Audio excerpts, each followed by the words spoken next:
லைஃப்பில் சில அடி வாங்கிட்டு டஃப்பான பேசஸ்லாம் கடந்து வந்ததுக்கப்புறம் பார்த்தீங்க அப்படின்னா சில லெசன்ஸ் வந்து நம்ம லேர்ன் பண்ணிட்டு வந்திருப்போம். இதுக்கப்புறம் ஒவ்வொரு ஃபேஸ் ஆஃப் லைஃபையும் ப்ராப்பராக ஹேண்டில் பண்ணணும் அப்படிங்கிற அந்த ஒரு கான்ஷியஸ்னஸ் அவேர்னஸ் நம்மளுக்குள்ள கண்டிப்பாக கிடைக்கும். ஆனால் அதோட நிப்பாட்ட இந்த யூனிவர்ஸ் நம்மளை டெஸ்ட் பண்ணும். சில டிஸ்ட்ராக்ஷன்ஸை நம்ம கண்ணு முன்னாடி வைக்கும். அதில் சிக்காமல் ப்ராப்பராக சேம பண்ணி போயிட்டோம் அப்படின்னா நெக்ஸ்ட் ஸ்டேஜ் ஆஃப் லைஃபுக்கு மூவ் ஆகிட்டோம்னு அர்த்தம். அதில் சிக்கிட்டோம் அப்படின்னா திருப்பியும் அடி விழுகும், வலி பயங்கரமாக வலிக்கும். ஆனால் பழைய வழியை விட இந்த வழி கொஞ்சம் தாங்கிக்கிற மாதிரி இருக்கும். ஏன்னா பழக்கமாக இருக்கும்ல. அதனால இந்த சைக்கிள் ரொட்டேட் ஆகிட்டு தான் இருக்கும். எப்போ வரைக்கும் லெசன்ஸை லேர்ன் பண்ணுற வரைக்கும் இந்த யூனிவர்ஸ் நம்மளை டெஸ்ட் பண்ணிகிட்டே இருக்கும். ஒன்ஸ் லெசன்ஸை லேர்ஸ் பண்ணிட்டோம் அப்படின்னா மாஸ்டர் இந்த நெக்ஸ்ட் ஸ்டேஜ் ஆஃப் லைஃபுக்கு மூவ் ஆகிட்டோம். லெசன்ஸ் லேர்ன் ஆகல சைக்கிளில் நம்ம வாட்டுக்கு சுற்றிக்கிட்டே இருக்க வேண்டியது தான். பட் நம்மளாம் ஹியூமன் தானே. இந்த டிஸ்ட்ராக்ஷன்ஸில் சிக்காமல் இருக்கிறதுக்கு என்ன பண்ணலாம்? ஒரே ஒரு கொஷின் மட்டும்தான்.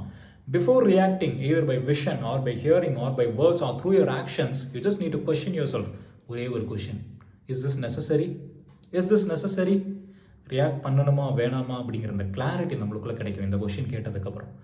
அந்த கிளாரிட்டி கிடச்சிருச்சு அப்படின்னாலே எப்படி பிஹேவ் பண்ணணும், என்ன பண்ணணும் அப்படிங்கிறது நம்மளுக்கு தெரியும். நம்ம வாட்டுக்கு நம்ம வேலையை பார்த்துட்டு போக ஆரம்பிச்சிருவோம். ஸோ உன் பார்வை வழியாகவோ, உன் செவி வழியாகவோ, உன் வார்த்தை வழியாகவோ அல்லது உன் ஆக்ஷன்ஸ் வழியாகவோ ரியாக்ட் பண்ணுறதுக்கு முன்னாடி ஒரே ஒரு கொஷின், இஸ் திஸ் நெசசரி?